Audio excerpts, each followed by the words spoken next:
സഖാവ് MV. Govindan master നയിക്കുന്ന വികസന മുന്നേറ്റ ജാഥ തലശ്ശേരിയിൽ പ്രവേശിക്കുകയാണ്. സാംസ്കാരിക പ്രബുദ്ധതയുടെ വെളിച്ചം ചൊരിയുന്ന ഒരു പ്രദേശമാണ് തലശ്ശേരി.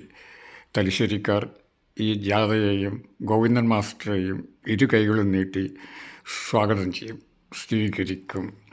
ഈ ജാഥയ്ക്ക് ഇന്നത്തെ സാഹചര്യത്തിൽ ഒരുപാട് പ്രസക്തിയുണ്ട്. നവകേരളം എന്നുള്ള സങ്കല്പം അത് വളരെ പഴയതാണ്. ആ നവകേരളം എന്ന ആ സങ്കല്പത്തിൻ്റെ സാക്ഷാത്കാരണത്തിന് വേണ്ടി നമ്മൾ പ്രവർത്തിക്കാൻ തുടങ്ങിയിട്ട് കുറേ കാലമായി. പക്ഷേ ഈ പ്രവർത്തനം കുറേയൊക്കെ വിജയം കണ്ടിട്ടുണ്ട്. നവോത്ഥാന മൂല്യങ്ങളിൽ അധിഷ്ഠിതമായിട്ടുള്ള ഒരു സുന്ദരമായ കേരളം രൂപം കൊണ്ടുവരികയാണ്. അത് ആർക്കും നിഷേധിക്കാൻ സാധിക്കുകയില്ല.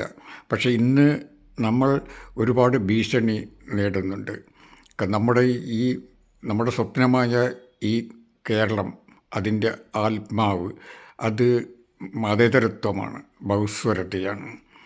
അപ്പം അതാണ് ഇന്ന് ഭീഷണി നേരിടുന്നത്. ഈ ഒരു വസ്തുത നമ്മൾ തിരിച്ചറിയേണ്ടതുണ്ട്. ഈ ജാഥ ജനങ്ങൾക്ക് ഈ ഒരു അവബോധം നൽകുമെന്ന് എനിക്ക് ഉറപ്പുണ്ട്. മറ്റൊന്ന്, ഈ നവകേരളത്തെ സൃഷ്ടിക്കുവാനുള്ള നമ്മുടെ പരിശ്രമങ്ങൾ, വളരെ വർഷങ്ങൾക്ക് മുമ്പ് നമ്മൾ തുടങ്ങിയ പരിശ്രമങ്ങൾ, അത് നമുക്ക് തുടരേണ്ടതുണ്ട്. അതിൽ നമ്മൾ ഒരുപാട് വിജയങ്ങൾ കൈവരിച്ചിട്ടുണ്ട്. നമ്മൾ സ്വപ്നം കണ്ട കേരളം രൂപപ്പെട്ടു വരുന്നുണ്ട്. പക്ഷേ ഇനിയും ഈ ഒരു പ്രക്രിയ പൂർണ്ണമായിട്ടില്ല. അപ്പോൾ ഈ നവീകരണ സങ്കല്പത്തിൻ്റെ പൂർണ്ണമായ സാക്ഷാത്കാരണത്തിന് ഇനിയും നമുക്ക് പ്രവർത്തിക്കേണ്ടതുണ്ട്.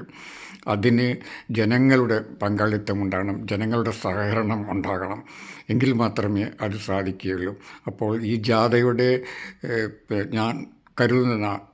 ഞാൻ വിശ്വസിക്കുന്ന ഒരു ലക്ഷ്യം എന്ന് പറയുന്നത് ജനങ്ങളെ കൂടെ നിർത്തുക എന്നുള്ളതാണ്. LDFൻ്റെ കൂടെ നിർത്തുക എന്നുള്ളതാണ്. അങ്ങനെ ബലപ്പെട്ടുകൊണ്ട് വൈകാതെ വരാൻ പോകുന്ന തിരഞ്ഞെടുപ്പിനെ നമുക്ക് അഭിമുഖീകരിക്കാൻ സാധിക്കും. ഒരു ഭരണ തുടർച്ച ആവശ്യമാണ്.